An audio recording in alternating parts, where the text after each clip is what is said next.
Hey, y'all, all praises, Yahweh. We do so by Shema Mashiach Yahweh Shai. Hey, y'all, if it sounds like I got a smile on my face, it's because I do. It's because I do.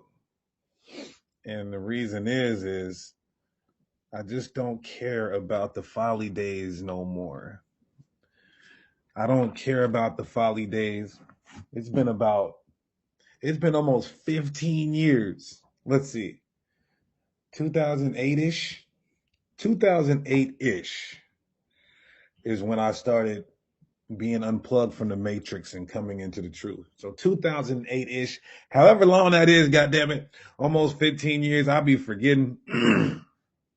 When a holiday comes up, I don't even know. I forget. I don't know. I'm so far removed and unplugged from the rudiments of the world. So all praises to the Most High, these man-made tradition, which are pagan, demonic customs and practices of Mystery Babylon the Great, which is America, who has, according to Revelation, influenced every other country to keep their same wicked practices. This is how we know this is Babylon. The world influencer. Well, guess what? I'm a covenant enforcer. All right. Hey, any of y'all brothers, that's a new term. That's a new term for the prophets. The prophets of the ancient world, when you look at certain ancient documents that are extra biblical sources, the prophets are called covenant enforcers. Any of you brothers who want to start your own camp, holla at me, because I think covenant enforcers will be a great camp name. That's a super dope terminology. I am a covenant enforcer, damn it. And what covenant enforcer? The covenants of the Most High to his people Israel, right? So you know, it's just another day for me. So I was asleep, you guys. Till about an hour ago. Sound a little groggy, right? I was asleep till about an hour ago. I'm talking about, you know how people with these young folks, they say that phrase, I'm dead. Well, listen, I was really dead. I'm dead. I was dead today, y'all. I had to wake my game up so I could come on here and pop this corn with you guys, man, in the spirit and power of Yahweh Shemi Shai, and condemn this folly day and break bread with the people, because I better have, listen, I promise you, like and share the video. I better have 1,000 Hebrew Israelites in this live chat.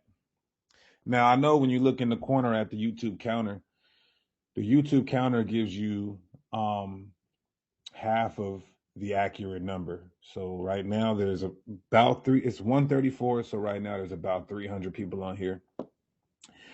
I need about 1,000 people in here. I'm gonna think you niggas is celebrating Thankskilling.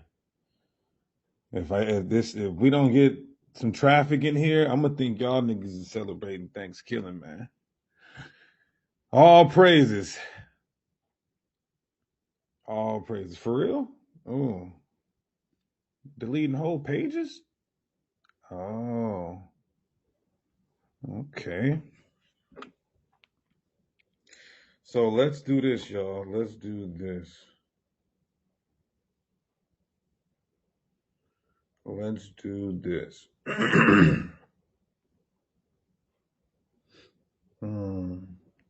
Give me a second here, y'all. Give me a second here. All praises to the Most High. Let's see. I'm still sounding all groggy. Let me do this. Give me just a second, y'all. Let's do it like this. We got a Thankskilling song. That we did from my Kosher Nostra album. Landlord? Yes, you. Why aren't you the landlord? It's not okay.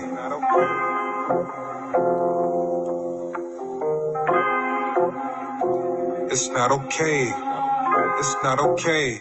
It's not okay. Rape, robbing, murdering my people's not okay. It's the deacon. Sakari. It's not okay. It's not okay. I'm going lamb, Mediterranean grill. Lyrics be aiming to kill. Scalping thousands like I'm a Native American. You'll get your cranium peeled. Chop it, top is toxic like the uranium spill. Meaning and ill. Got a bulletproof vest, dipped in vibranium steel. I make it look easy, believe me. I could be Stevie and still wonder. Had a white man gonna try to take down 144,000 kill. I don't get involved with no mushy feelings. Killers by the thousands, they could be millions. Edomites, they the will be villains. Gonna execute us like Tookie Williams, goddamn. My troopers phenomenal, my shooters responsible.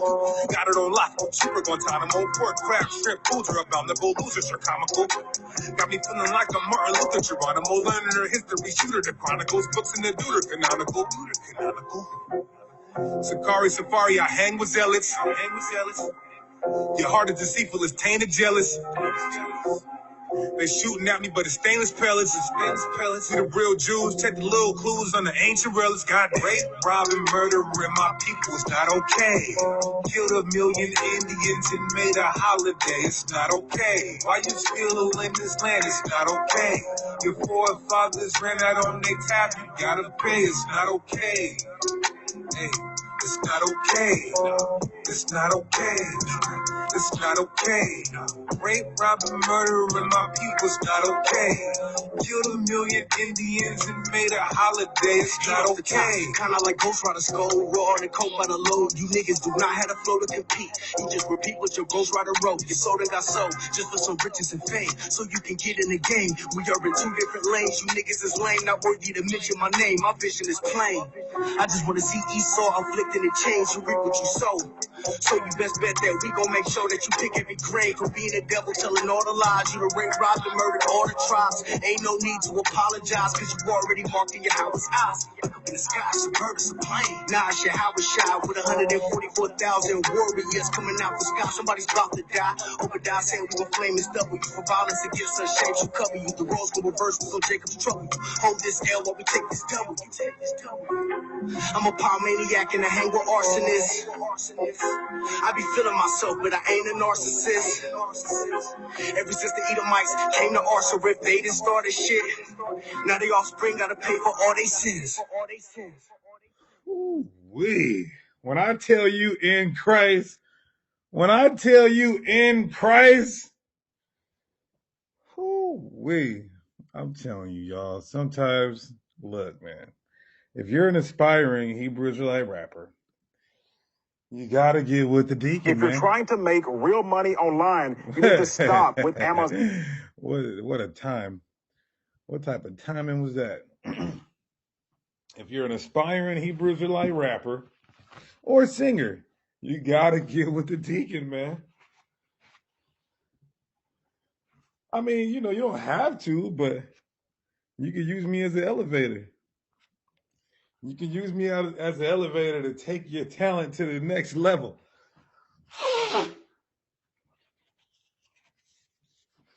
Man, not only was I asleep all day, because, we don't keep these pagan holidays, these pagan folly days, but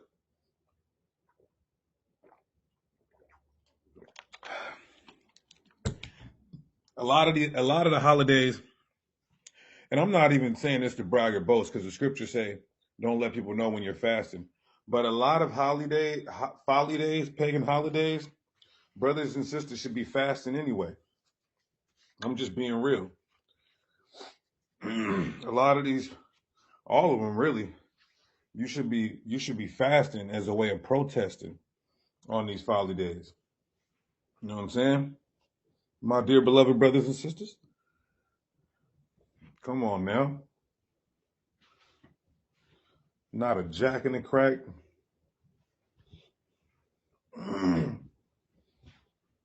Not a Taco Bell. Not a Jack in the Crack, not a Taco Bell. 1 second, hold on. Hey, so what should we do? I'm going to let the chat pick today. Chat, should we go into no, you know what, we have to. We got to go into the origins of Thanksgiving to prove that it's a pagan holiday, that it's idolatry, and that you can't eat the food, or you're eating food sacrificed to idols. But it's just such a shame and sad that there are some damn man. There's a couple camps that say you could eat food sacrificed to idols. That shit's crazy. Look, man, I'm telling you guys right now, if y'all are eating food sacrificed to idols, that was the main reason why Yahushua in Revelation was finna uproot the candlestick of one of the seven churches. So I'm just gonna let that be known. Okay, let's see.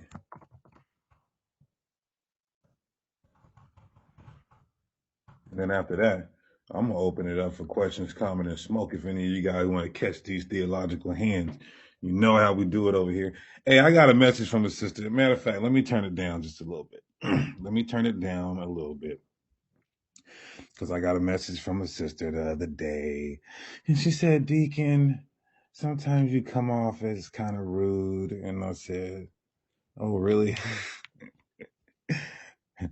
I think the way I responded may have been rude, but it's not rude. It's pressure.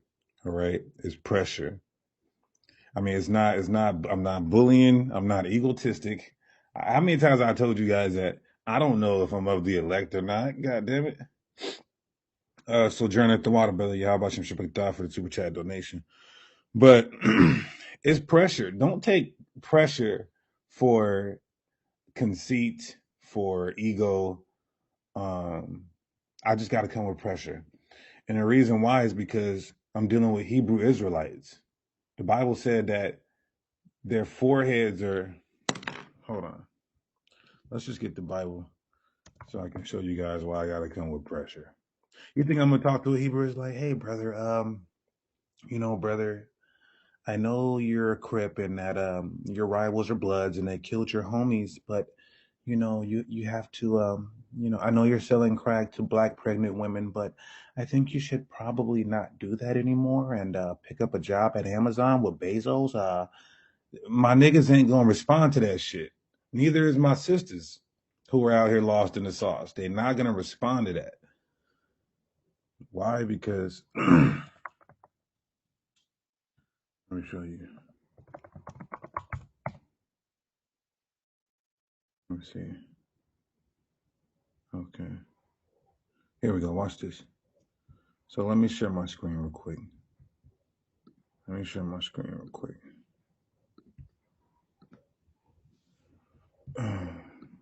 Isaiah 48. Isaiah 48 and 4. Because I knew that thou art obstinate. So I want to click on this word in the Hebrew and lace your guys' tennis shoes real quick. Oh, excuse me. Look at it. Stiff-necked. That's the word obstinate. Stiff-necked, hard, rough, cruel, grievous, sore, churlish, hard-hearted, same as hard-headed, right? Hard, difficult, intense, vehement, stubborn. That's our people, right? Says, I knew that thou art obstinate, and thy neck is an iron sinew. You see that? Stiff necked, meaning your neck, the nerves and pendants in your neck are made of iron, stiff neck. And look at this. And thy brow, when it says brow in the Bible, it's talking about your forehead. And your brows, or like your eyebrows, your foreheads, are brass, meaning you're a hard-headed individual. We are hard-headed individuals. So when I talk like this, my brothers and sisters, it's just pressure. I don't have to talk about everything how brotherly we are and how sometimes open we are, and we talk about our deep dark secrets, our hurt, our pain, our emotion. There's a loving and care side, of course, but there's also that pressure. You got to be balanced, right? So give me 1 second, y'all. Hold on real quick.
All right.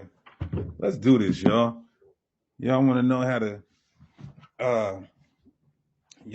to cut your Christian pastor, cut your family members who's keeping this folly day. Let's get into it in the spirit and power. I see Sakari Riverside in the building. Sakari Riverside, Shalom, my brothers out there in the IE, man, putting in work. A lot of people don't know San Bernardino is one of the most dangerous cities. They got a murder capital that's twice as high as pretty much every other city in California. So make sure you guys praying for our brothers out there in Riverside. Oh, shit.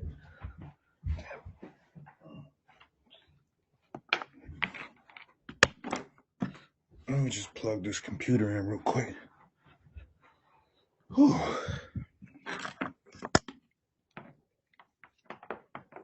All right. We got Sakari Miami in the building. Sakari Miami. Shalom, brother. And just when I sat down, I need something else out of my room. Oh, that's going to have to wait. It's all good. Let's just get going. Sister Yapat, the water for the super chat donation, greatly appreciate you. Yeah, no, I didn't hit my toe on the table, but so let's get into it, y'all. I'm gonna deal with some Thankskilling information. We're gonna prove that it is an idolatrous pagan holiday, and if you eat the food, your black ass just ate some food sacrificed to idols, and you are therefore in violation of the Mosaic law, of the decree of the apostles in Acts 15, who even reinforced it, and who you call your Lord and Savior, Yahweh Shai. He also enforced it in the book of Revelation. You understand that? So I want you guys to be clear on that. For those of you who say, well, what am I going to eat? The Most High sent his son down here to fast for 40 days. You understand? Go on a water fast. Go on a juice fast. You'll be okay. Show your resistance to the system. Don't conform to the image of the beast. You understand that? All praises. I love my Hebrew Israelites, man. You guys are so awesome. You guys are awesome. You guys are awesome. So let's go ahead and get into this. I'm going to share my screen. If you guys don't know this information, it's okay. You're going to learn it today. Right? So now watch this. Watch this.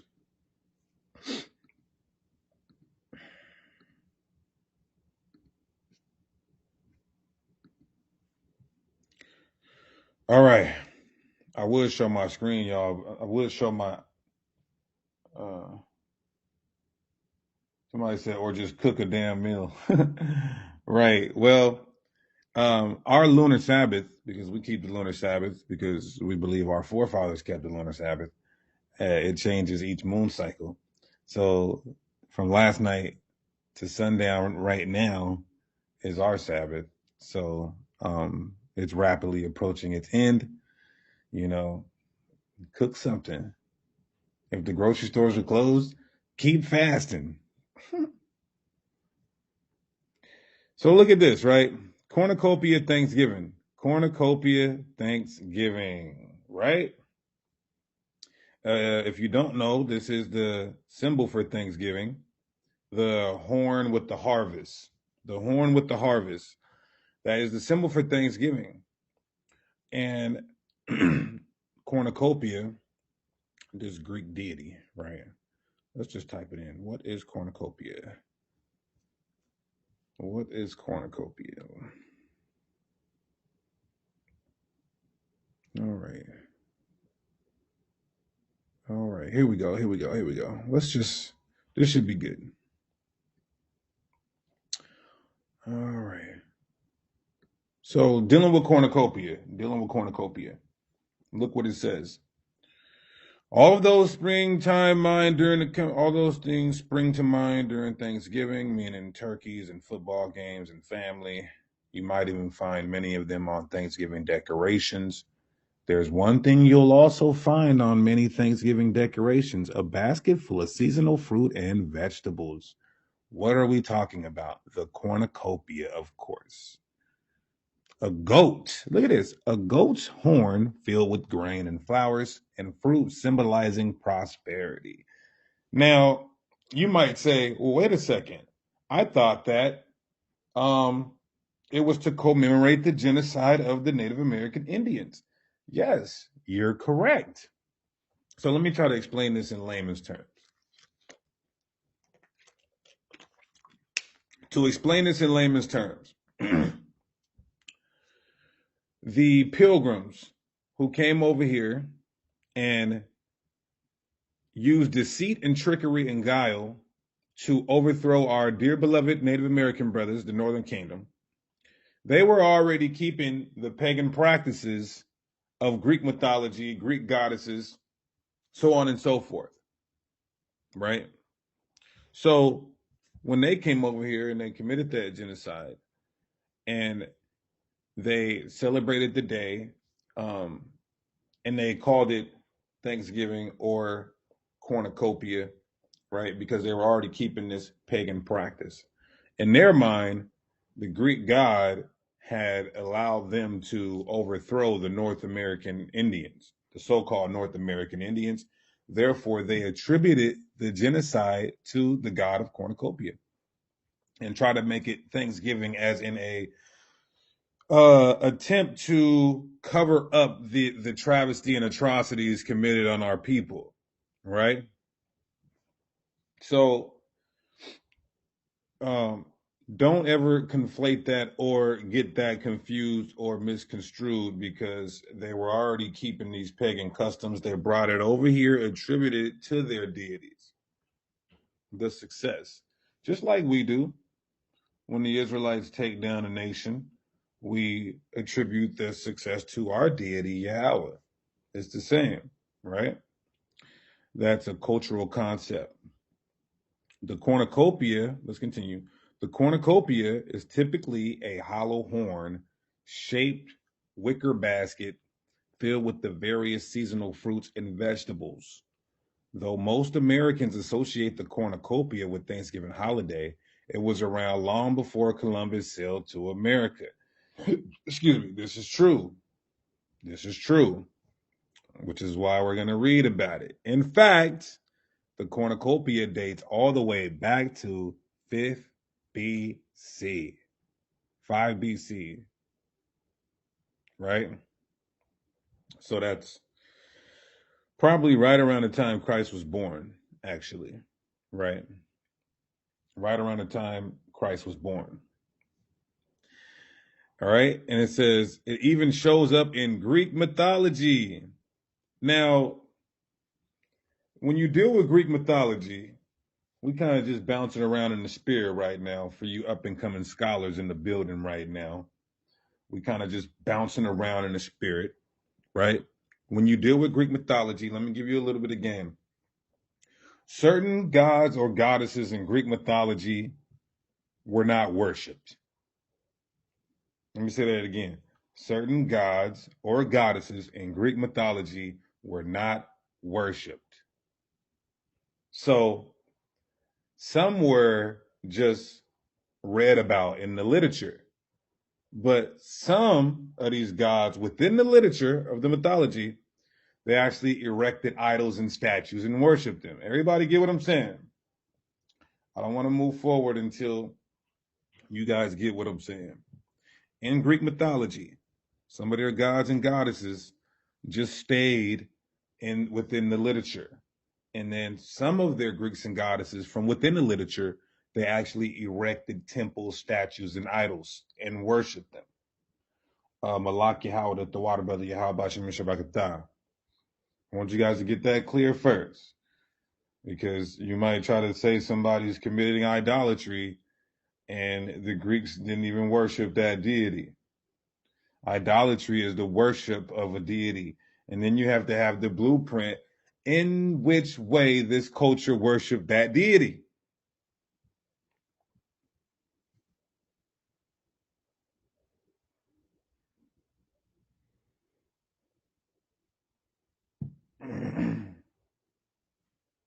Right? Okay. So it goes back to 5 BC, and it even shows up in Greek mythology. Uh, the word cornucopia is derived from the Latin cornu, meaning horn, and copia, meaning plenty, that literally translates to horn of plenty. They are attributing their success of their agricultural success to cornucopia. This is worship. Now we can read about the goddamn Chronicles of Narnia all day, but if we can read about Harry Potter all day, we could say, oh, Harry Potter was a god, or Gandalf was a god, within literature. But then when you actually say the reason why I'm agriculturally successful is because of this deity, you are now attributing that the reality in this realm to that entity which is influencing you to worship, and which in fact is worship. You understand? So let's continue, right? Horn of plenty. Now, you see Latin here, you see Latin, you see it in Greek mythology, and you also will see it in no Latin and Greek. Latin and Greek because really it was called the Greco-Roman Empire, right? The Romans spoke Latin, the Greeks spoke Greek, but it's called the Greco-Roman Empire. Just a bunch of homosexual, sexual deviant Edomites, aka Caucasians. So of course they love to merge their kingdoms together, and they did it again today, which is how you get the NATO and EU, the North Atlantic Treaty Organization, and the European Union. Right? All right, so let's continue. Let's continue. In one legend, the cornucopia was a source of endless food. Of course you're gonna work. Of course you're gonna worship a entity that you believe is feeding you. Ancient civilizations prayed for rain. Ancient civilizations prayed for fertile soil. Ancient civilizations prayed for the sun to shine.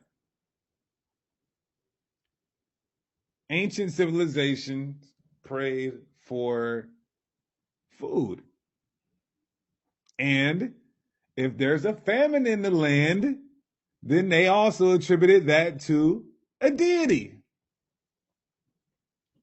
This is why you got um, migrations in perpetuity, meaning uh, people that are continuously migrating, right? I don't think I need to explain this. It's self-explanatory, but we're gonna keep going.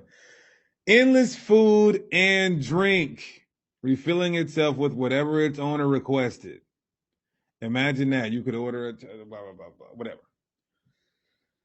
Today, the cornucopia serves as a symbol of abundance in the United States, or a symbol of abundance. My bad. So yes, they're attributing the abundant land that they stole from the Native Americans, the abundant resources that they exploited from the Native American Indians, and the abundance of bodies that they killed. Goddamn devils. Goddamn devils. You know what? Hey, could, You know, I hope that when the roles are reversed, when the roles are reversed, that you Edomites and you other nations, you know what I mean, when we're celebrating, um, you know, Obadiah 1:18. Oh man, hold on. When we're celebrating an actual perfect thing that you guys were trying to do, you guys weren't able to get rid of all the Native Americans. But guess what? The Most High said we are going to be able to get rid, or He, through divine, leading, through divine action, is going to get rid of all. You understand that? So I just hope when this happens, right? Look at this. Look at this. Let's read the NLT. The people of Israel will be a raging fire, and Edom a field of dry stubble. The descendants of Joseph will be a flame roaring across the field, devouring everything. There will be no survivors in Edom. I, the Lord, have spoken it. So when we get to do perfectly what you were trying to do by divine assignment and ordaining of our Lord, I hope the world, the water brother Marcus, I hope the world celebrates this holiday with us. I hope the world celebrates this holiday right here with us. Now, you know what though? You know what's cold though? Because maybe that wasn't a good example. Maybe that wasn't a good example. Why? Because the whole world is gonna be happy when the Edomites are gone. So maybe that's not a good example. Let me think of another example. I got to think of a different example. I got a couple in mind, but the nations are going to be happy once the Edomites are exterminated. So maybe I need to come with a different rebuttal here. But look, Isaiah 14:6. Isaiah 14:4. Let's start at 4. Now, this says Babylon, but this is not talking about ancient Babylon. This is mystery Babylon. We can prove that in this whole chapter. So look, Isaiah 14:4, and it reads, Thou shalt take up this proverb against the king of Babylon and say, How have the oppressor ceased? Tawada Kwame Barton, how about you? That's right, brother. Bring that out and also go into it and also break it down. Right? Now look at this. How has the oppressor ceased? Now, we know all these nations are oppressing us, but there's one main oppressor. There's one elephant in the room. There's a lot of elephants, but there's a big ass woolly mammoth in the room that's bigger than the elephants, and that's the Edomites, the Caucasians, right? Now, look at this. So, when the Edom, because why? So it's saying that the oppression is going to cease when the oppression of the Edomites cease. What scripture am I thinking about? Esau is the end of the world.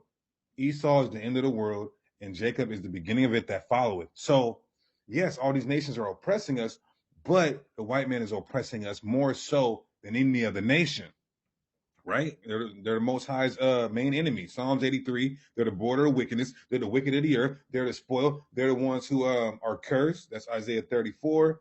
That's Isaiah 36. That's Ezekiel 7. That's Obadiah 1. That's Malachi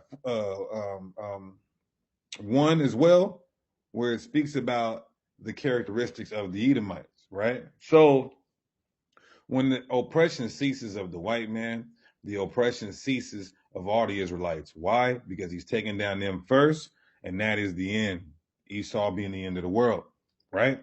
Now, look at this. The golden city ceased. What is the golden city? That's America. How do we know that? It's very simple. Jeremiah 51. Jeremiah 51.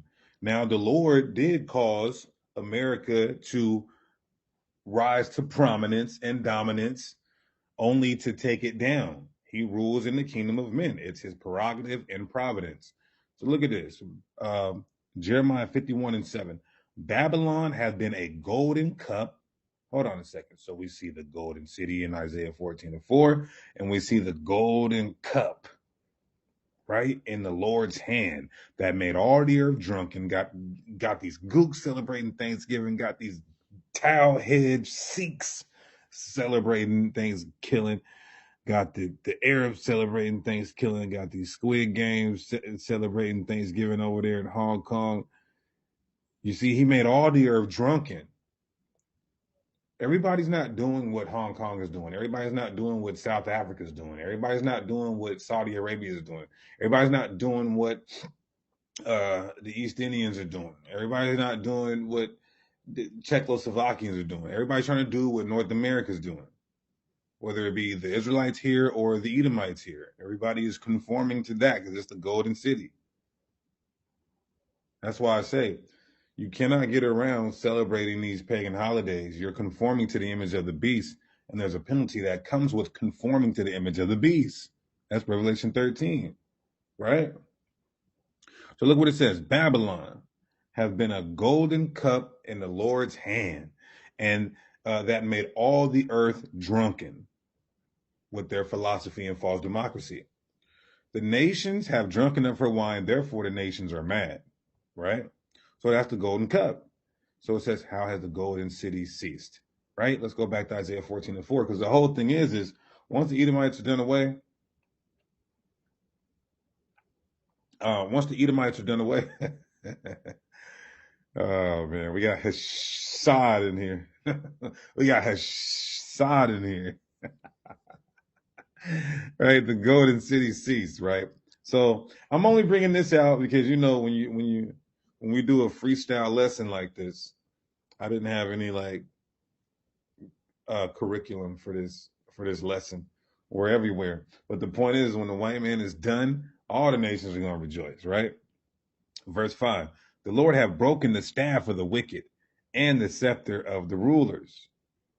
He, talking about Esau, the Edomite, he who smote the people in wrath with a continual stroke. Now, we know that there's carnage and cataclysmic events going on worldwide, but who implements the most of it? Who's the pale horse? Who did the pale horse rest on? Who was given the sword? Who was said to be the wicked, which is the sword of the Lord? Who was said to be the border of wickedness? Right?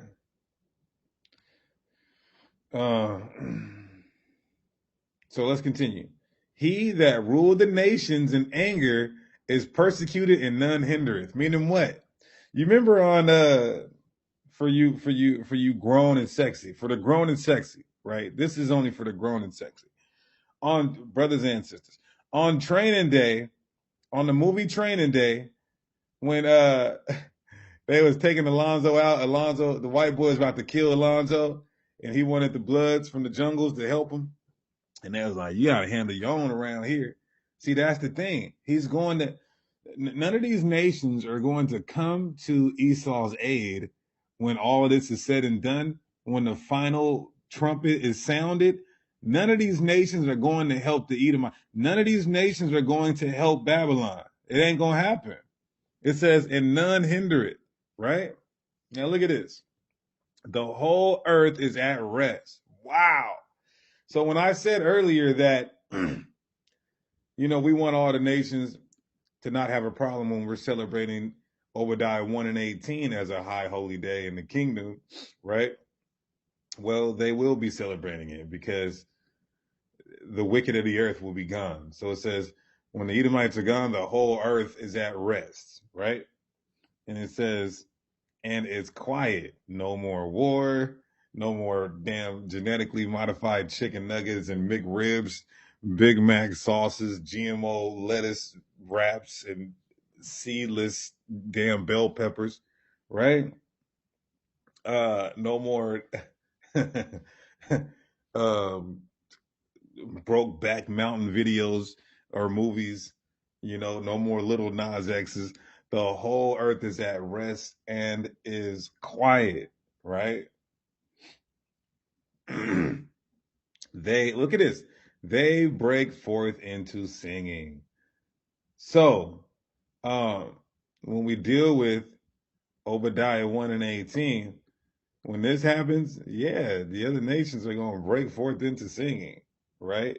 They're going to be like, our God is an awesome God. He reigns from heaven above with. Now look at this, right? We know the trees represent nations. Look at this.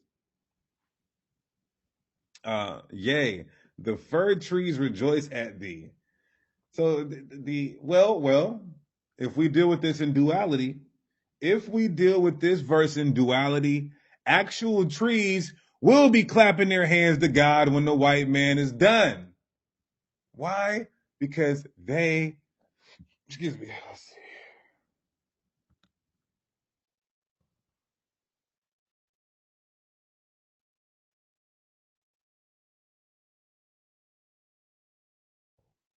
Oh my God, I can't whisper. Hey, Michelle, come on, sister. You know, give me a little bit of a break. I'm not a alto. I'm a what's the one with the deep voices? I'm not an alto. I'm a soprano, maybe.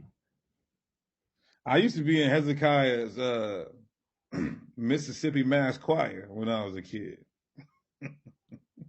Mississippi Mass Choir, right? So look at this, Revelation 11:18. Excuse me. Revelation 11:18. Look what it says. And the nations were angry, and thy wrath is come, and the time of the dead, that they should be judged, and that thou shalt give reward unto thy servants, the prophets, and to the saints, and them that fear thy name, small and great, and shouldest destroy them which destroy the earth. So all of this, somebody, somebody said a Barry White. Okay. I'm gonna try that again. I'm gonna get close to the end because I don't want you guys to leave the chat. So I'm gonna get to the end, then I'm gonna sing again. Right. So it says, "Destroy them that destroy the earth." This is heavy right here. This isn't talking about. Let me tell you guys a story real quick. I'm everywhere right now. Let me see. I gotta keep my line. I gotta keep a linear logic. But let me tell you guys a story. Me and Alizar, right? We used to live together. And I know this might seem bad, but we just wanted to piss off white people. So we lived in San Diego and we also lived in LA. But in between LA and San Diego, you have um, Orange County. Orange County is so rich that their city council got together. They never shut down. They never closed nothing. They never mandated the mask. That's how rich Orange County is. You're not doing that with them rich white folks. They're not having it. Right. So we went to Orange County and I'm so sick of these devils. I'm just so sick of the white man, right? And they're living so deliciously good out there. So I said, you know what? I got some food one day, and we was done eating it. It was like some fast food or something, and we were in this parking lot, and there was some white people behind us. We were supposed to turn out. We were supposed to go left or right or something like that, and I just dumped the whole bag of trash out of the window of the car. And these white people got livid. I mean, they lost it. And they said, "What the hell are you doing? Blah, blah, blah, blah, blah. What are you doing that for?" And I said something smart to him, as if I said something to the effect of, this is nothing compared. The moral of the story was, this is nothing compared to the pollution and the destroying of the earth that that the Edomites do, right? But that was funny. I mean, they lost it when I did that. But look what it says. It says, "And should destroy them which destroy the earth." And why did I bring up that Orange County scenario? Because it's not talking about you throwing a styrofoam cup out the window, even though you guys shouldn't do that because you don't want to get a ticket. Esau might pull you over and try to give you a ticket for that. But it's not talking about throwing your homework out the window or anything like that, right? This is talking about um, uh, inadequate factories. What is it called?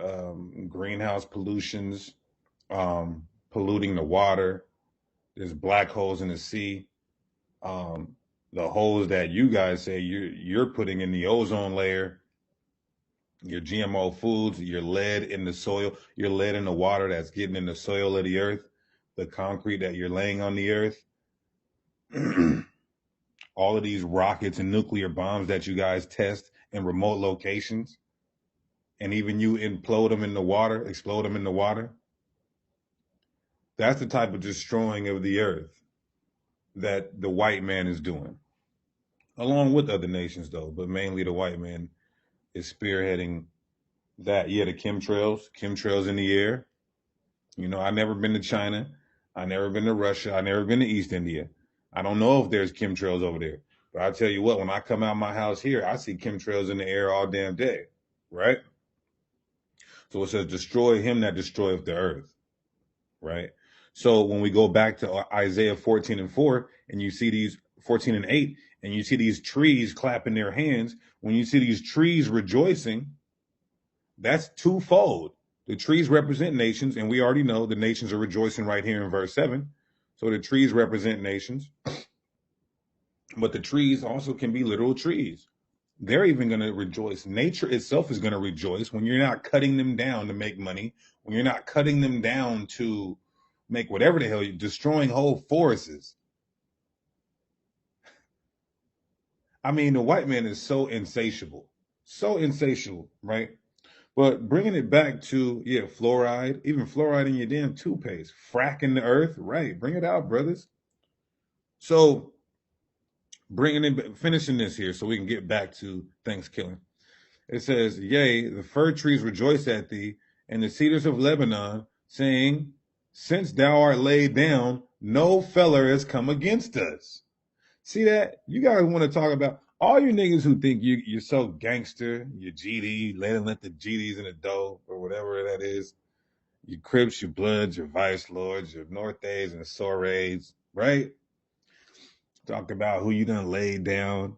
You laid down this person. You laid down that person. Well, our God is Yahweh, and he's about to lay down the whole Edomites, the biggest gangster of civilization, the Edomites, the one who did the first murder, Cain, who came back as Esau, who was given a sword, and who would have the biggest world power and cause the most carnage on the earth. The Most High is laying him down. He's the ultimate gangster. You see that? It says, since thou art laid down, Most High gonna lay him down. Get down, stay down, get down, lay down, and stay down. The Most High gonna do Esau. You understand that?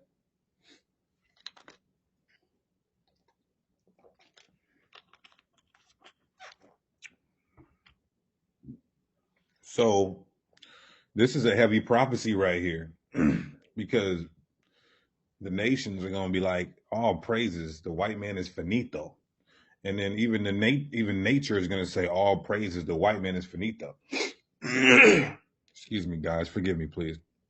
I'm a little under the weather, but the show must go on. The Most High's work must go on. So, what I was emphasizing earlier before I went on the epic deacon rant is that we hope you guys are okay, not just the white man, but every other nation.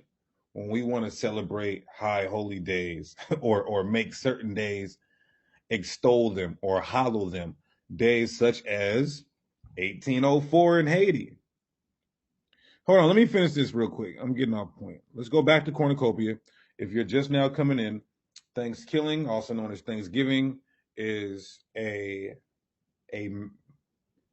masking of cornucopia, right? A facade of cornucopia, right? And cornucopia is found in Greek mythology, in the Latin culture, the god of the harvest, basically, of endless food and drink, abundance of success, right? So let's finish this real quick. All right, here we go. In the United States, it most commonly appears as a centerpiece at Thanksgiving.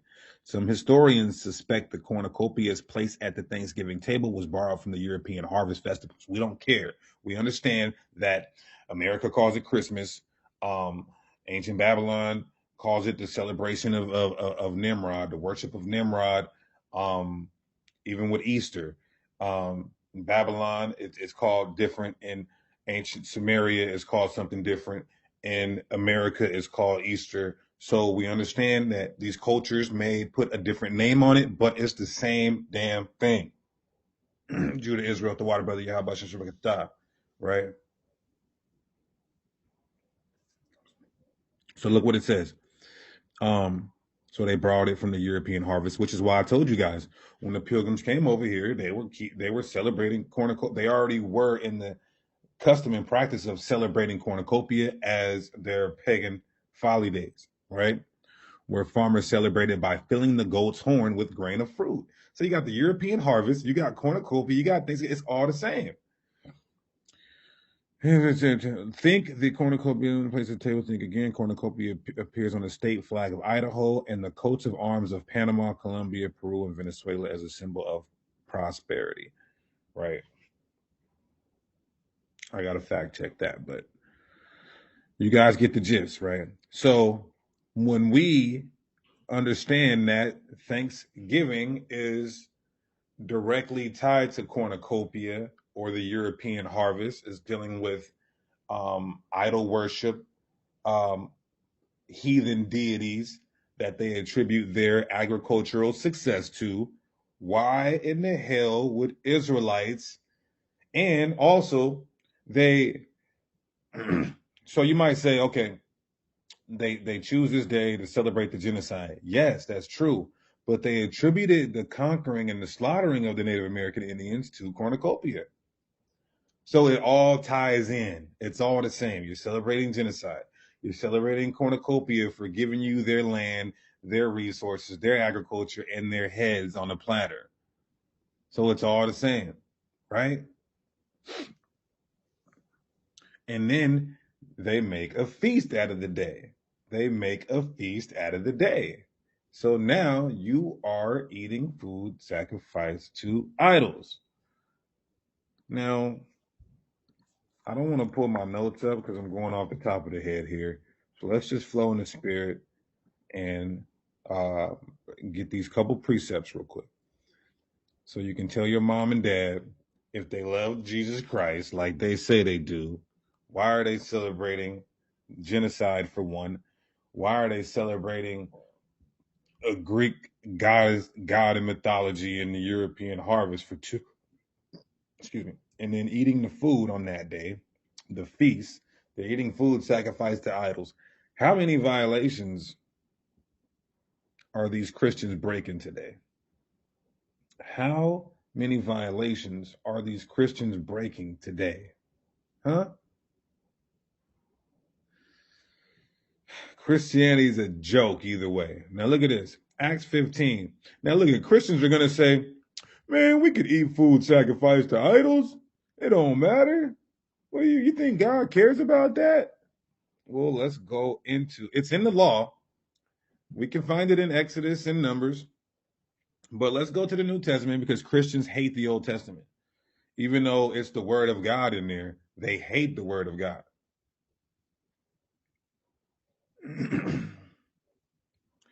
So let's go to Acts 15 and 20.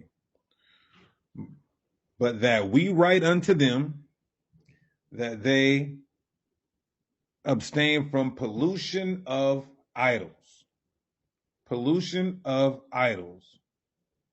and from fornication, and from things strangled, and from blood. All this you can find. Excuse me, you guys. I got it. 1 second.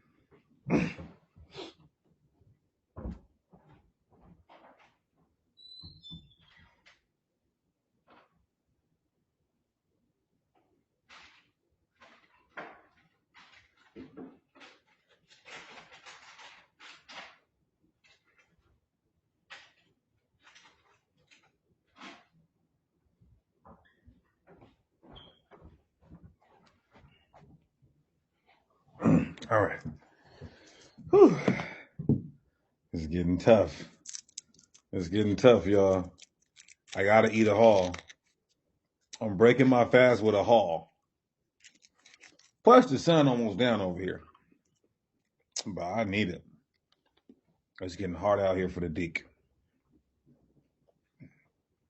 Mm-mm-mm.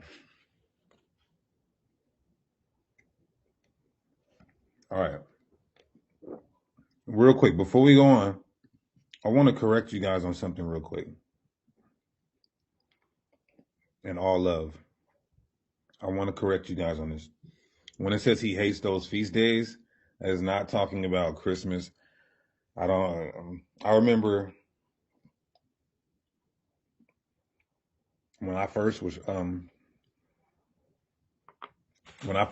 into the truth. I still got black seed oil. I still got my echinacea. I don't have my colloidal silver, but I'll take it after this class. But when I was first coming into the truth, I heard the elders from every camp almost talk about Amos 5:21 is talk about Christmas and Easter and Thanksgiving. It's not. Okay. He's talking to us. So I don't want you guys to do that, please. I mean, I'm not going to force you guys to do something or not do something, but, if a Christian comes and takes your head off on camera, then you're going to make our whole nation look bad. Let's go to Amos 5. Amos 5. So let's see.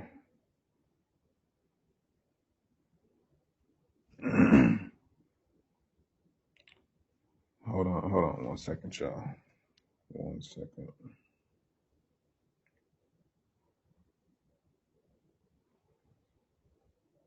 Okay. All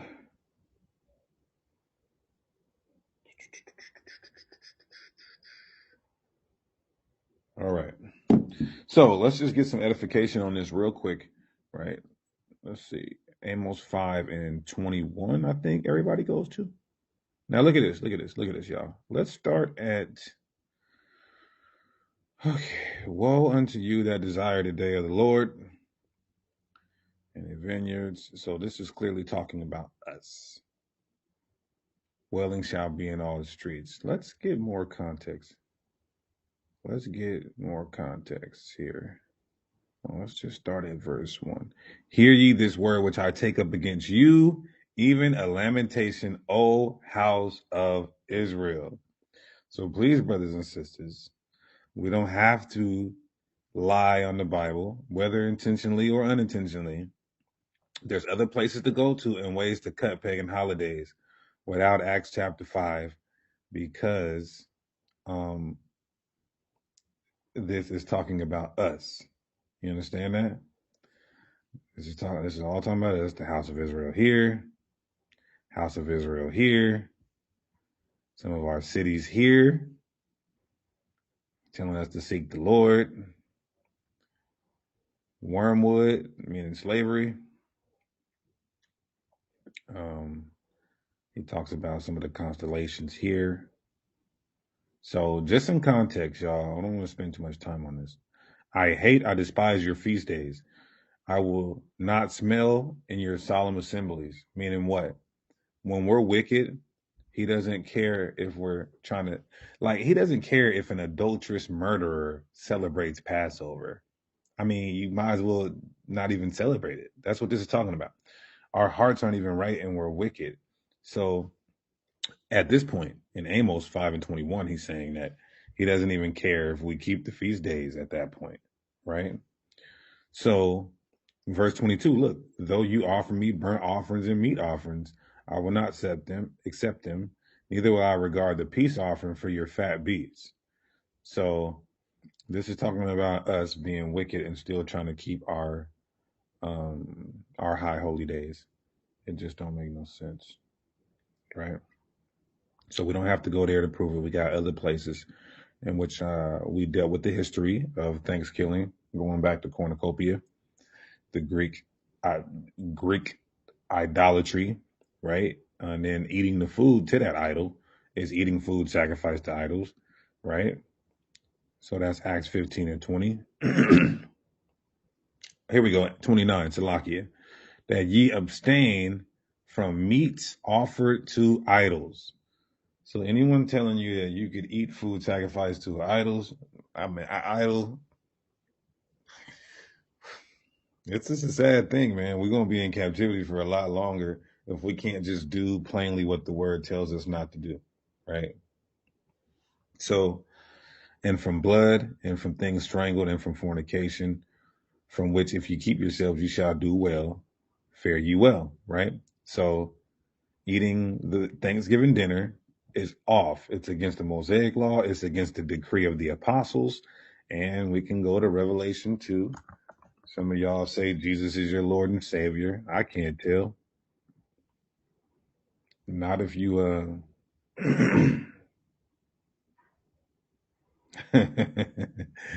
no problem, Julius. So let's get the Lord and Savior, right?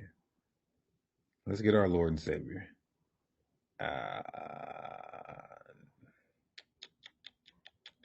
Okay, here we go. Revelation 2 and 20, this is red letter. Revelation 2 and 20, this is red letter. Notwithstanding, I have a few things against thee. So he's got some things against this particular church, right? Because, let's see why, thou sufferest that woman Jezebel. Now people be like, oh, this was a real woman. This was a real woman. This actually represented something. Antinomianism. But that's another topic. Which called herself a prophetess. To teach, hold on, this is the problem he has with this prophetess, right? To teach and to seduce. But to teach and seduce what? My servants to commit fornication and to eat things sacrificed unto idols. You understand that?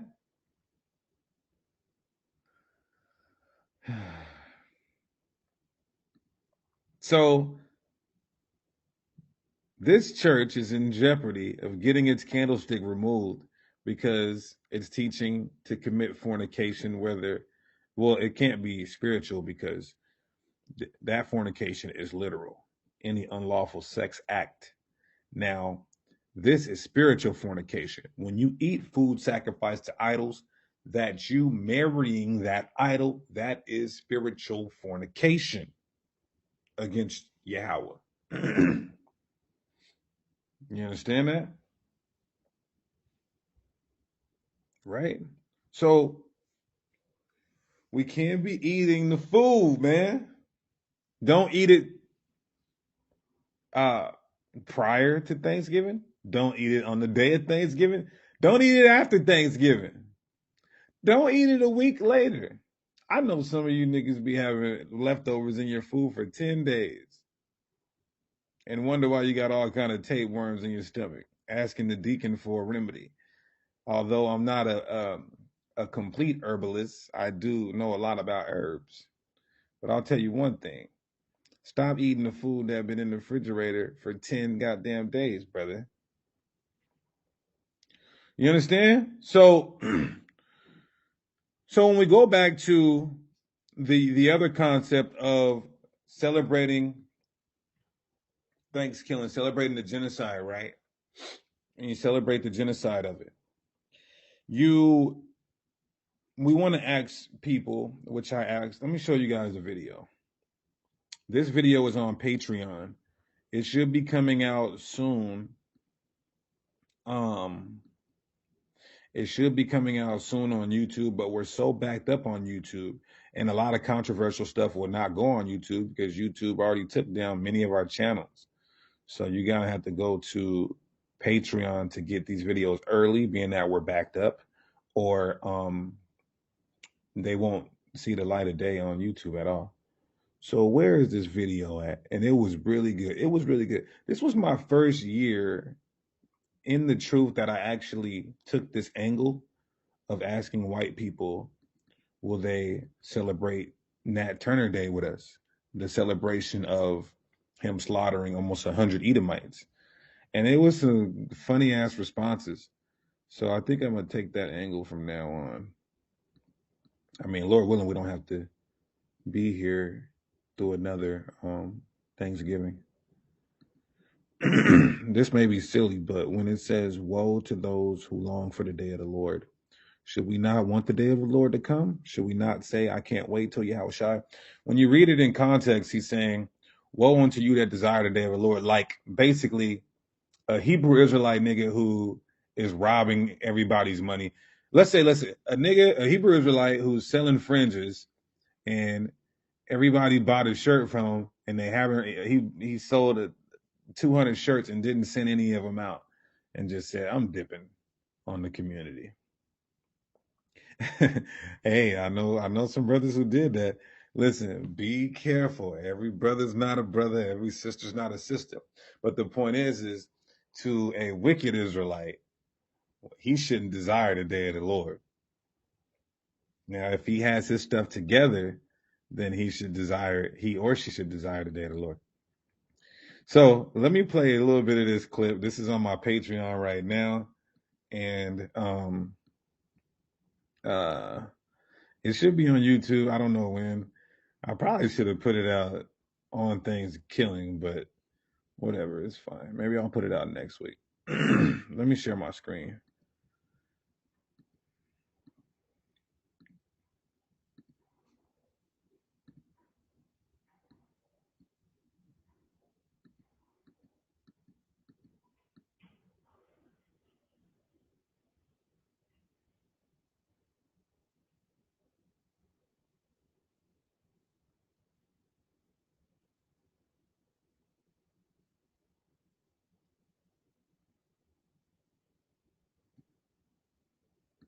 Vibration, your frequency.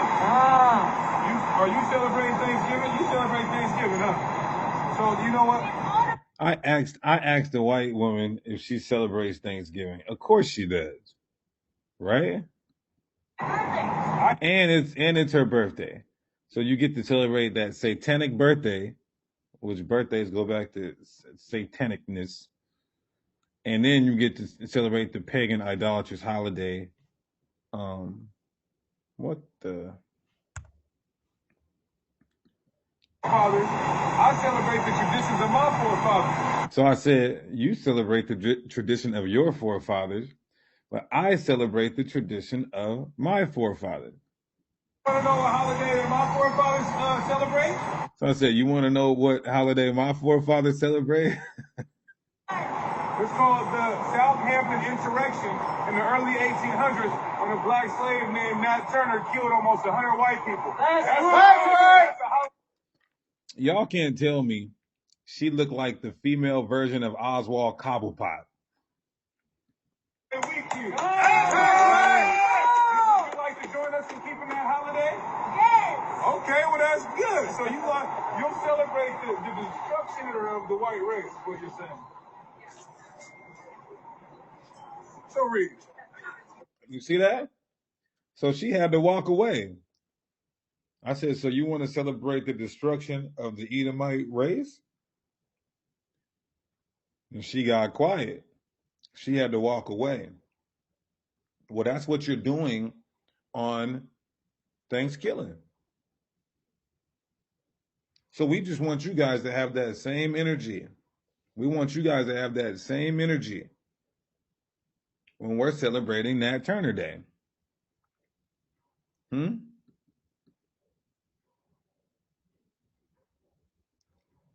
me see, one more. You understand that? You believe in the Bible? No? You celebrate holidays? Oh, because it's a part of the Constitution. We're trying to protect ourselves from evil white people. Because all you guys do is hurt us every 28 hours. You kill us every 28 hours. So she said, why does the brother have a weapon, a firearm? Well, it's a part of our Constitution. We're protecting ourselves from evil whites. You're white, the white race, the whole white race.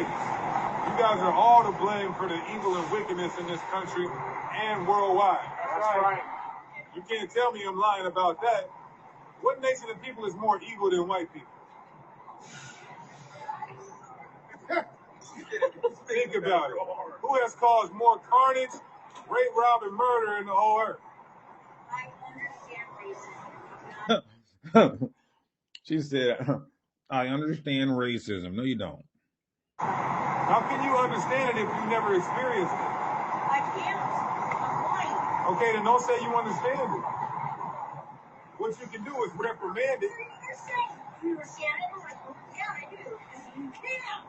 Okay, well listen. Are you racist? I hope not.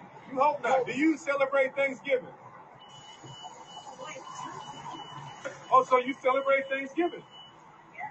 So you celebrate the genocide of indigenous people? That's not racist? Huh? I'm an asshole. No, I'm an asshole, but you're a bigger asshole. See, I got a holiday. Listen, don't even marvel. I got a holiday that we celebrate too. It's called the Southampton Insurrection Day. Right. That's when Nat Turner, a black slave, killed almost 100 white people. So we take that as a holiday and we celebrate that. That's right. Would you like to celebrate it with us? You're celebrating killing people? Well, you're still. You see that? Wait a minute. She said, but you're celebrating killing people? Yeah. That's what you're doing, right? You're celebrating killing people. Thanksgiving. Killing. Think about this, right? You're celebrating the death of 100 million indigenous people, and I'm celebrating the death of about 100 white people in the early 1800s. Question. So, if I don't eat turkey on that day, then I'm okay. Don't even observe the day, or you're an accomplice. Come on. Yes, you're an accomplice. Give me Isaiah 13:15. Let me read you a holy scripture. Isaiah 13:15 and Proverbs 11:21. Read. It's Isaiah chapter 13, verse 15. Every one that is found shall be thrust through. Every one that is joined unto them shall fall by the sword. You see that? If you're a black man joined to an Asian woman, you're gonna fall by the sword, my man. That's right. They said Deacon's a monster, right? Daniel says, I'll battle anybody. What are you talking about, my boy? Okay, so where we at? Now, let's talk about the 1804. How would they feel if we celebrated Haitian 1804? Right? 1804 Haitian Revolution. 1804 Haitian Revolution. And this is what we need to do. We need to start legalizing nationwide holidays that have to do with our success in relation to their actions as it pertains to Thanksgiving. Somebody said, what's wrong with Asian women?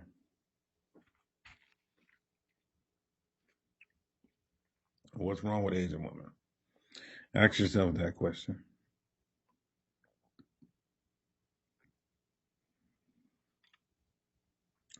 Here we go.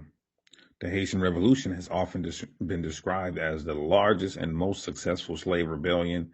Slaves initiated the rebellion in 1791, and by 1803, they had succeeded in ending not just slavery, but French control over the colony. You got to look at the casualties, right? 30,000.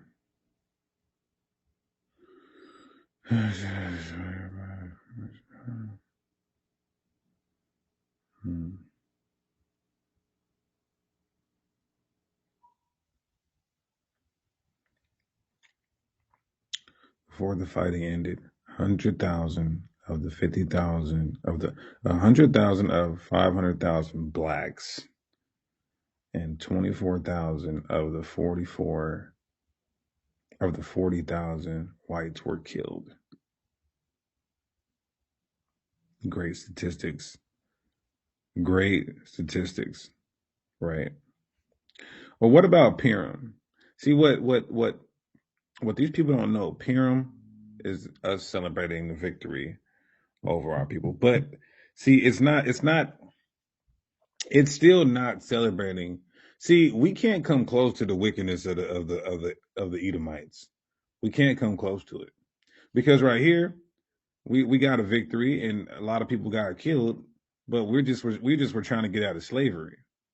Even with Purim, the nations were coming against us and we destroyed them. Even with the Feast of Dedication, the nations were coming against us and we destroyed them and rededicated the temple. But that still pales in comparison because the motive, we didn't commit genocide, and the motive behind us having to conquer our enemies was us protecting ourselves.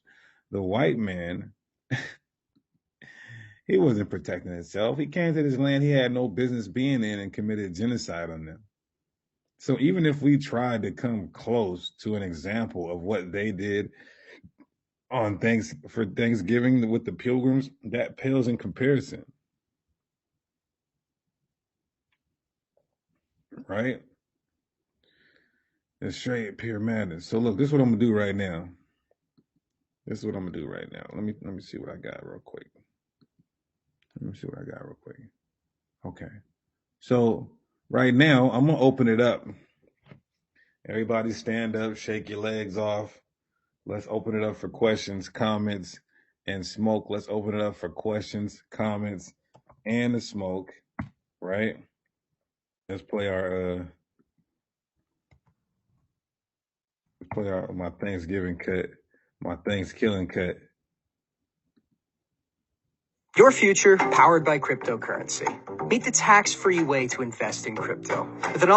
All right, I'm gonna put a link in the chat. I'm gonna let this play. When we come back, we getting it in for the smoke. Let's end this with the smoke. It's not okay.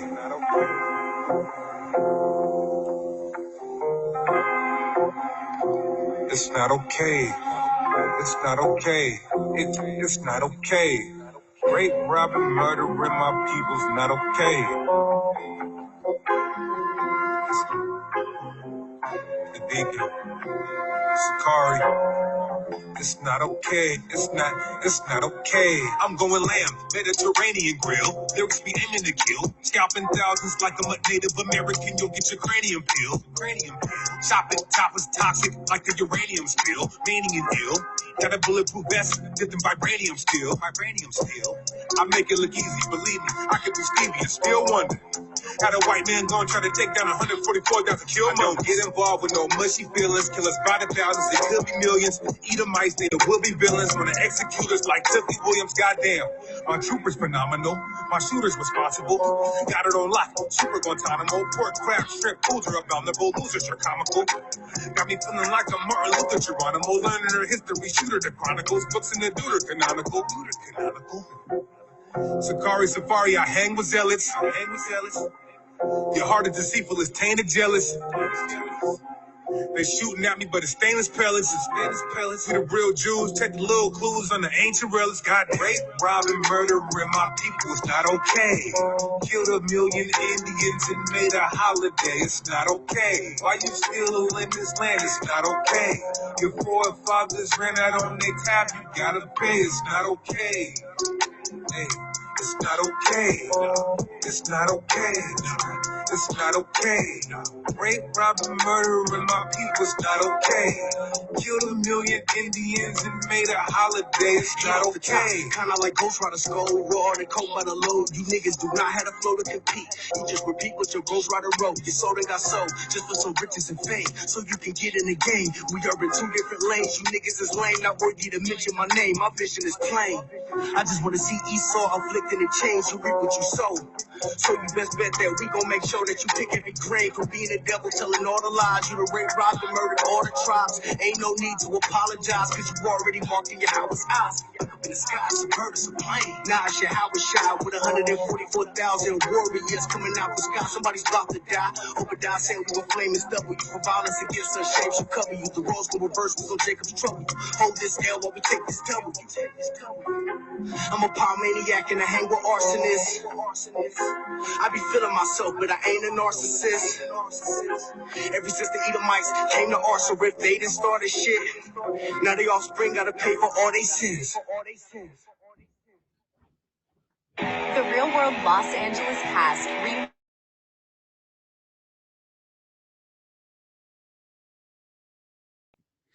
All praises. Weapon of God, the water, brother Yahweh, Shemeshah, all praises. All right, so since we don't got no smoke in the chat, I'll answer some questions from the chat. Since nobody clicked the link and nobody's in the back, I will just answer some questions from the chat. Let's talk about it, y'all. Abraham and Lot are related. So how is Lot a Moabite and not an Israelite? Huh? Abraham's not an Israelite. An Israelite means you're from the man Jacob. Shalom, my brother El Gideon. Let's get these questions going. Let's get some hard questions going. Excuse me. Let's get some hard questions going. And if you're looking for that song, it's out on all platforms. It's on the Kosher Nostra album. And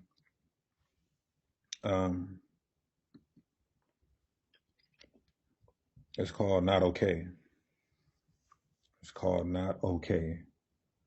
Right? I'm going to put a couple links in the chat for some support. Let's put a couple links in the chat for some support. If you want to get them exclusive videos, make sure you go to that Patreon too. Patreon is both in the chat. I ran out of my colloidal silver. I got to get some more soon, Lord willing.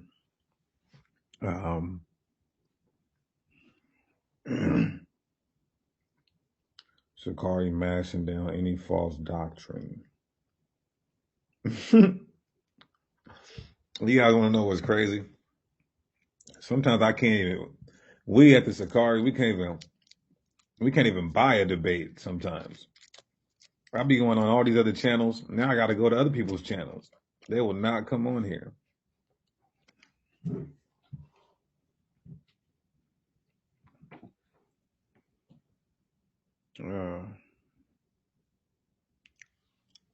Weapon of God. What size shirt are you? Black seed oil is off the chain. I love it. Thousands and thousands and thousands of year-old minerals. It's Feast of Dedication Sunday. Let me take a look at the calendar. Let me take a look at the calendar here. I think it starts, Feast of Dedication is a whole week, and it starts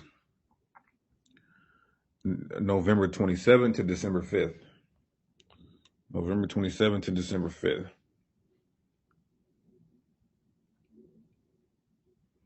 Someone told you Isaiah 14 was fulfilled in Ezra 2 and 65. How can you combat that? That's a good question. Type in Sakari Isaiah 14 on YouTube. No lineups, brother. Let me help you out real quick. When Christian apologists try to say that Isaiah 14 was fulfilled, I'm going to show you guys how to deal with that. Matter of fact, let me just do this real quick. Let's get hands on it. Instead of me referring to you a video, instead of me showing you a video, I'll give you a simple way to cut that, right? Now, Isaiah 14. If you want the lunar calendar, hit me up on sakariseattle@gmail.com. Now look at this. So it says he will yet choose Israel. He will set us in our own land. They say that this happened when we came back from Babylon, right? And the strangers will be joined unto us, right? So it says, and they will take them captives, servants and handmaids, and we will rule over our oppressors, right? It shall come to pass that he will give thee rest from thy sorrow and from thy hard bondage. So when Isaiah 14:1-3 is fulfilled, we will be in our land. We will have servants and handmaids. We will rule our oppressors, and we won't be in bondage. But what a Christian does is because they don't want, but we cut them so much in the spirit with Isaiah 14, they say this was fulfilled when we got back from Babylon. And they go to Ezra chapter 2, and look what this says in Ezra 2:65. In Ezra 2:65, it says, we came back with 7,000. There were among them 200 singing women. Wait, hold on. Is that 64? Oh, here we go. Besides their servants and their maids. So they say, see, here's the servants and handmaids right here. This happened in Ezra 2. This is a fulfillment in Ezra 2, of whom there were 7,000. So about 8,000, whatever, right? So they say, these 8,000 servants and handmaids, they assert that these are Babylonians, because remember, it says, you would take them captives whose captives they were. Now, for one, how you cut this is, this doesn't say these are Babylonian servants, for one. If this would have said Babylonian servants, then you would have had a case, because it said we're going to take them captives whose captives we were, right? Now, if you just scroll up, we already had servants. Nebuchadnezzar came and took us and our servants into captivity. So these are the same servants that we went into captivity with. Look at this, verse 58. All the Nephilims and the children of Solomon's servants were 392. So we had some of Solomon, because in Israel, you can if they're heathen servants, you can pass them down. So we had all the servants that our forefathers had already passed down. And some of them was even Solomon's servants that got passed down. So we've been having those. These aren't Babylonian servants. And for two, it says he will give us rest from our bondage. We wouldn't be in captivity, and we will rule. We weren't ruling during this time. The Persians were ruling over us, and we were still in captivity. And Ezra tells you where we were in captivity. Ezra 9 and Nehemiah 5. Ezra 9 and Nehemiah 5. Ezra 9 and 9. Look what this says. For we were bondmen, right? Yet our God have not forsaken us in our bondage. Ezra is a primary source to the Persian error. And he says that we were in bondage. You can't get around that. Nehemiah 5 says that we were in bondage. Nehemiah 5 and 18. Look what it says. Because the bondage was very heavy upon this people. It's very easy to dispel Isaiah 14 being fulfilled if you just read the language and then look at the times we were under the Persians. Did we have slaves, Babylonian slaves? No. Those were our servants that we already had before Nebuchadnezzar came up against us. So it's very easy in the spirit. Okay. We got somebody named Junior. Junior, what's going on? Yo, Shalom, Killer, how you doing, man? Shalom, God. What's the word, brother? Shoot, I got a few questions for you, actually, man. I actually got a bunch of questions, but I know I ain't got time to be asking you everything. But I've been going through this chapter 16 in Isaiah, and it's pretty much like the judgment of Moab. Yeah. So on verse 14, or pretty much I'm like going through the whole chapter on it and then going into verse 14, how it says, but now the Lord has spoken, saying, within 3 years, as the years of an hireling, and the glory of Moab shall be contemned with all that great multitude, and the remnant shall be very small and feeble. So I was actually trying to precept this chapter, but I was trying to see when was Moab moved to the east, like because they were originally in that region where Israel was originally, right? Mm-hmm. The whole Levant, Middle East, so-called. Yes, exactly. So Would that be precept with the Ezekiel 25 and 10? Let me take a look real quick. Ezekiel 25 and 10. Yeah, where it says, unto the men of the east with the Ammonites, and will give them in possession, that the Ammonites may not be remembered among the nations, and I will execute judgments upon Moab, and they shall know that I am the Lord. Mm. Mm. Mm. Okay. This is a good precept, though, to prove that although the Ammonites still exist, that they wouldn't exist as a nation of people. They wouldn't be reckoned as the Ammonites, because right now they are the Japanese. So yeah, I would definitely use that to prove that this is when they started being scattered. Also, Jeremiah 49. Okay, Jeremiah 49. Okay, Yeah. cool. I'm definitely write that down. Okay, and then another question I had, because I know y'all be actually watched the debate that you had with Seed of Israel when y'all was talking about the uh, the Immaculate Conception and all that. So Yeah. yeah, so going into that, because I was looking at with the genealogies in Matthew and Luke. So how with the first genealogy, how it talks about how Jacob begat Joseph, but Joseph was the son of Heli. In Luke 3. Yes. Yeah. Could it be possible that they were brothers? And Well, if Heli died, Jacob being the brother, and because according to the law, if you got a brother, your brother would have, if your brother was married, you would have to take your brother's wife to have a child with his wife after right, he, and right. then that son would technically be your brother's son. Yeah, and some early church fathers believe that the reason for two different genealogies was because of a levirate marriage, and that's what I reference on the debate. Okay, cool. Yeah, because that's exactly what I was thinking about that too. Yeah, but Yeah, the main questions that I had, like I said, I got a bunch of questions, but I know you probably got go other ahead, people. go ahead. I don't got nobody in the back, so you might as well shoot them out. Okay, cool. Well, another one that be tripping me out. It's it's the one with in Isaiah where it talks about since 7 and 14 with and it's and it, he the hell, and you shall bear a son, and you shall call his name Emmanuel, Yeah. and butter and honey shall he eat, that he may know to refuse evil and choose the good. Hmm. So I'm trying to figure out how is this referring to Christ? That's a good question. When you read Isaiah 7 and 14, it's a dual prophecy.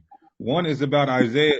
The initial fulfillment is Isaiah's son, who was called Emmanuel, and even that's a title as well, right? So that's Isaiah's son, and then there's also another fulfillment in Yahweh Shai, who the world called Jesus Christ, right? So you read Isaiah 7 and Isaiah 8 is clearly talking about, because when you read it, you can clearly see that it's not talking about Christ in its initial fulfillment. That's just a fact. Yes. So then you ask, well, how is it about Christ then?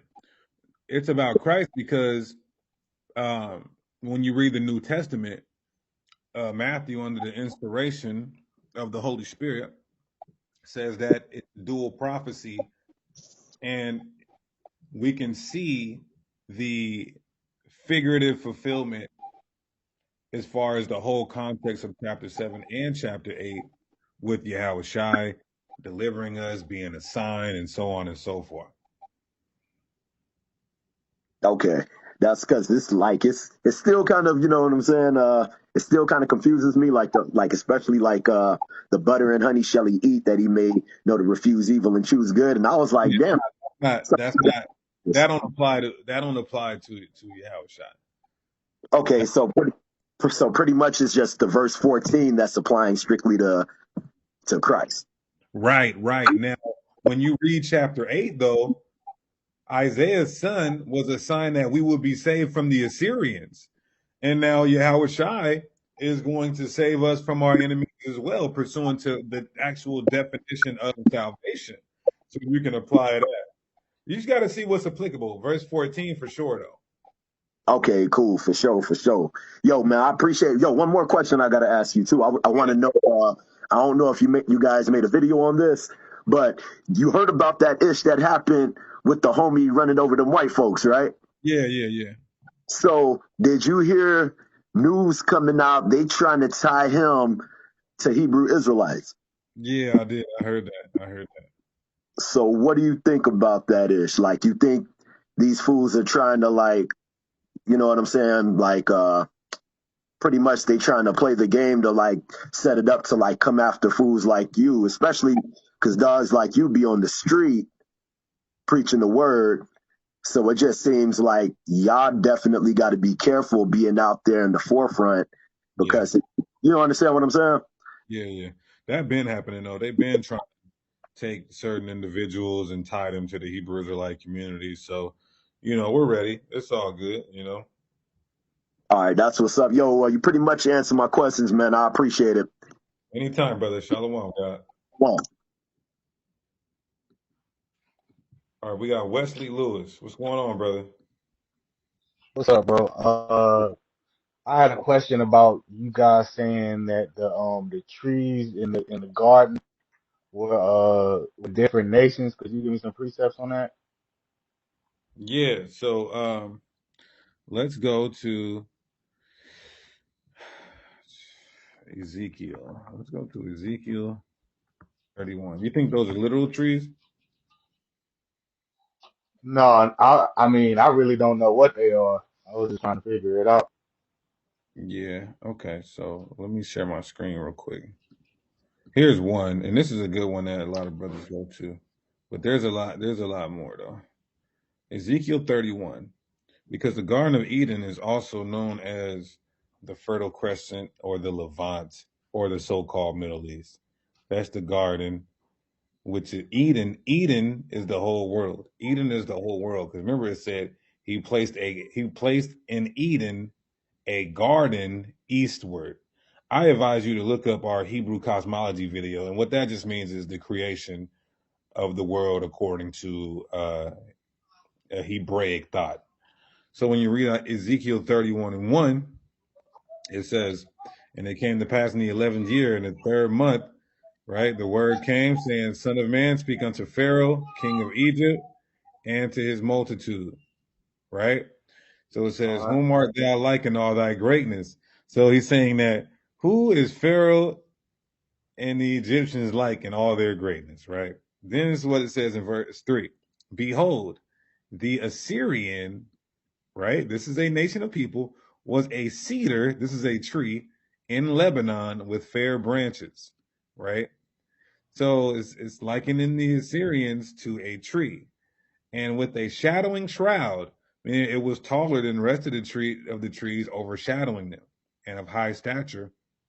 And his top was among the thick boughs. The water made him great, right? Because we know trees need the water to become great or to sustain. The deep set him on high, with her rivers running round about his plants. These are the people, namely the Israelites, because they had the northern kingdom. Wherever we're enslaved at, we are the ones who keep the society running economically. We're the hardest workers, and we also are the most consumers. So we're gonna get all the jobs, and we're gonna spend all the money that we make from the jobs. So these waters represent people, and the Assyrians had the northern kingdom in captivity, and they had other people in captivity as well that was making the tree so great of stature, right? And sent her little rivers unto all the trees of the field, right? Therefore, his height was exalted above all the trees of the field, meaning when the Assyrian Empire was thriving, when it was at its prime, at its zenith, then it was over all the other nations. And then until the Babylonians came, and then the Babylonians know Yahweh the Ashar. Yahweh the Ashar, the Assyrians took the northern kingdom into captivity about 720 to 740 BC. Babylonian Nebuchadnezzar didn't take us into captivity till 600 BC. That's about 150 years later.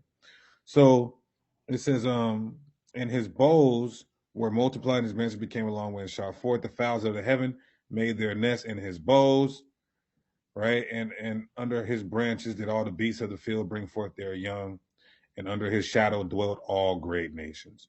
So that's just one example. Also, too, Ezekiel 17. Ezekiel 17, and look what it calls Babylon. Look what it calls Babylon. Babylon, right? Now watch So this. that was Ezekiel 31, wasn't it? Yeah, that was Ezekiel 31, and this is Ezekiel 17.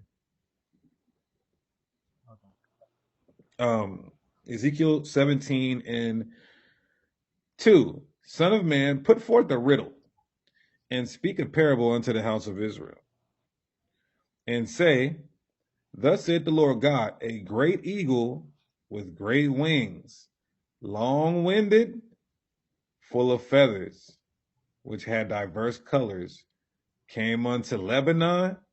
This eagle is dealing with the Babylonians. Lebanon is that's another name for our land. That's another name for our land. Look what the eagle did, and took the highest branch of the cedar. So now it's likening us to a tree, right? He cropped off the top of his young twigs and carried it into a land of traffic. Traffic means business. That's all Babylon was about. He set it in the city of merchants. So here we have us being likened as a tree, taken by an eagle, placed in Babylon, right? So it's all through, and it says, and set it as a willow tree, right?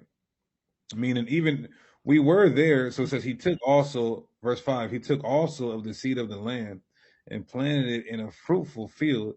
He placed it by great waters and set it as a willow tree.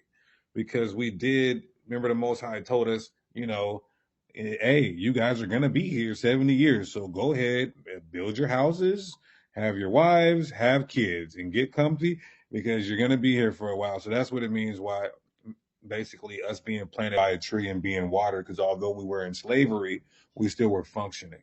But that's just a couple examples, brother. Any other questions?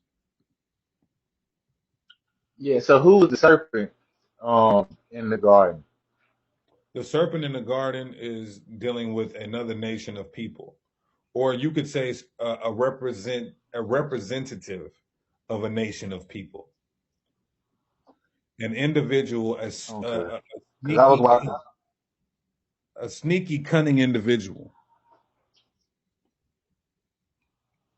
Okay. I was watching Sinetta, what was it, last night, and this chick in the pod, she was saying that it was Yahushua. Yahushua was the serpent. Yeah, that's what she was trying to say. She was talking to I think it was Vocab Malone. Yahushua is not the serpent of Genesis. I don't know why she would say that. I don't know. I would have to hear why she said that, but I can guarantee you 99.999999999 of Hebrew Israelites would never say that. Yeah, I was just a little confused by that, but thank you for that clarification, bro. Okay, shalom, God. Okay, chosen one. What's up, brother? Can you hear me? Yes, sir. What's going on? Not much. So usually when I'm in this truth, I like to just ask myself questions to see if I can answer. And the question I had was, so let's say I had a life I do with a black woman, right? And me and her had kids, and we had twins. And one of the twins was black, and one of them was white. Basically, the case of Isaac, Isaac Jacob and Esau. So seeing as that can happen today, would that twin be considered an Israelite, or would it be the same like case as it being two nations? It would be an Israelite because back then God already told her that there was two nations in her womb. He did that to create two nations. So that was all by his design.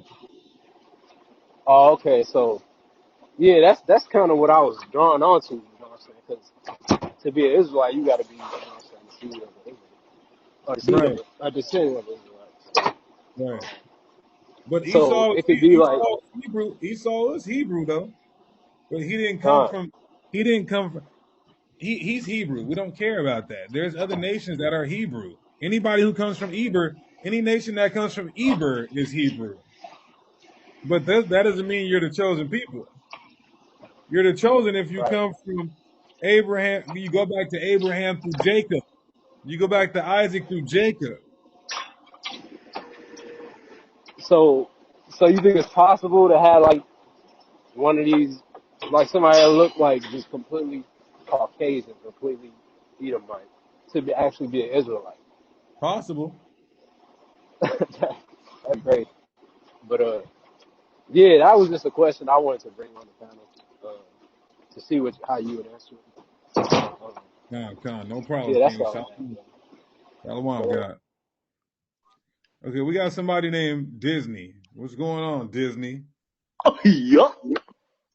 Yup. Okay.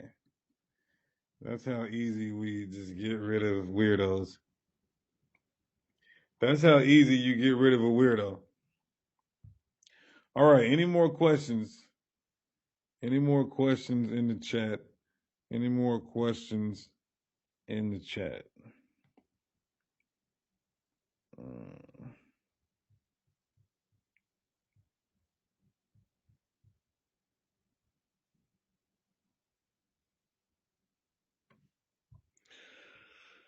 any more questions in the chat?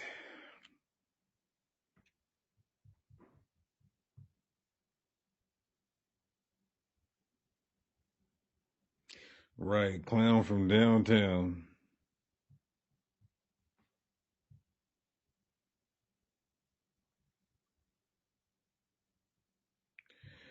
Any more questions in the chat?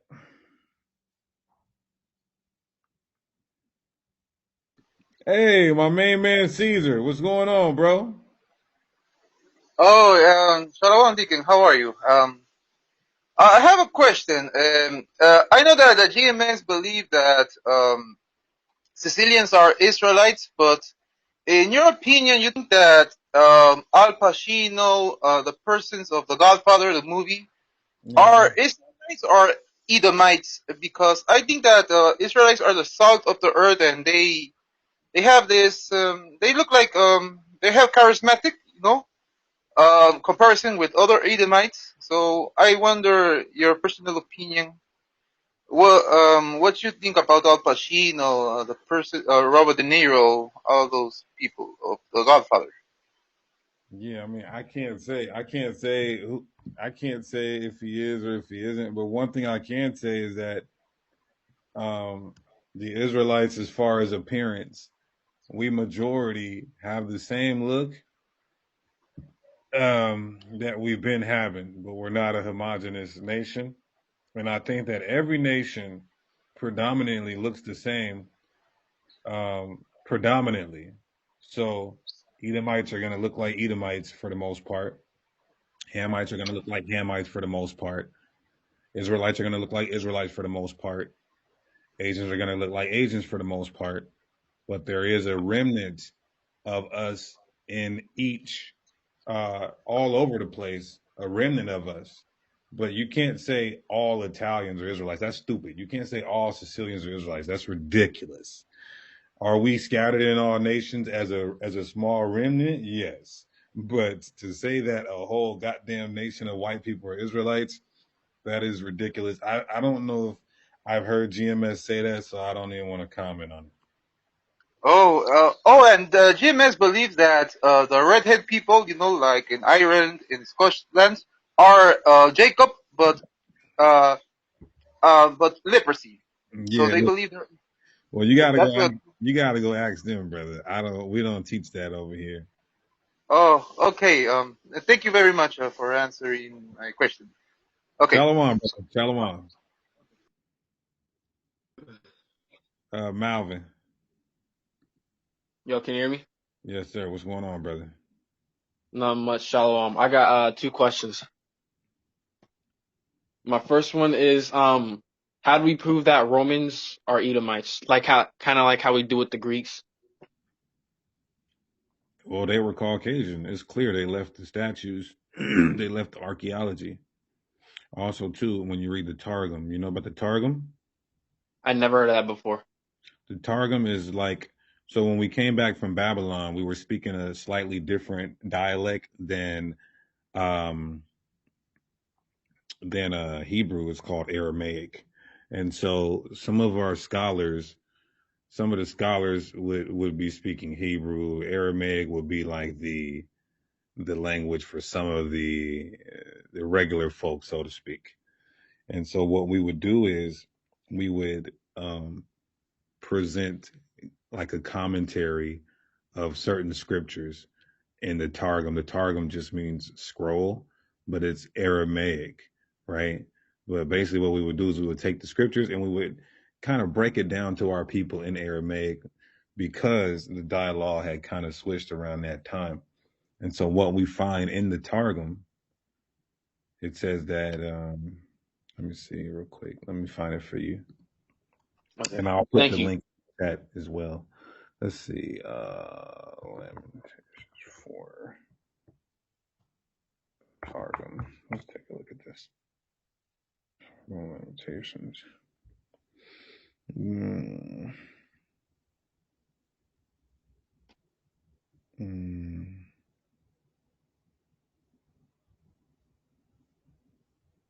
Mm.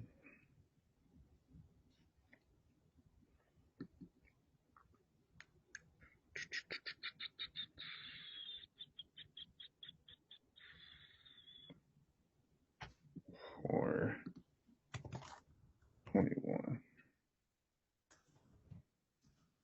This actually proves that the Edomites are.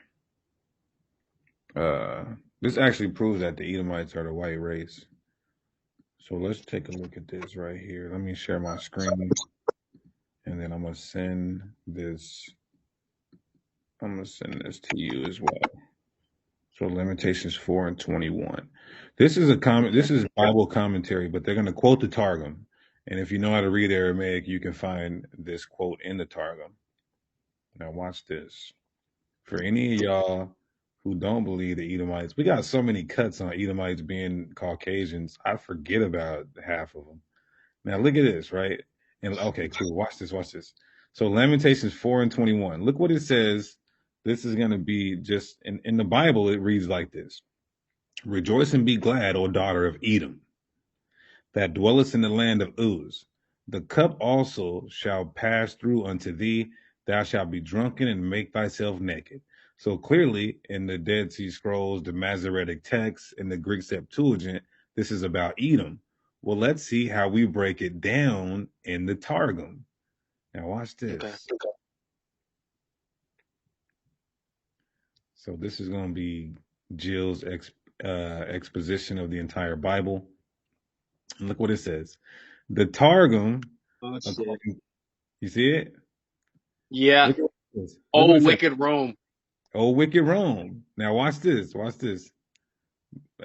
But in the King Spain Bible, it rejoice and be glad, O Constantine, that is Constantinople, which is part of the Roman Empire, the city of wicked Edom, which are built in the land of Armenia.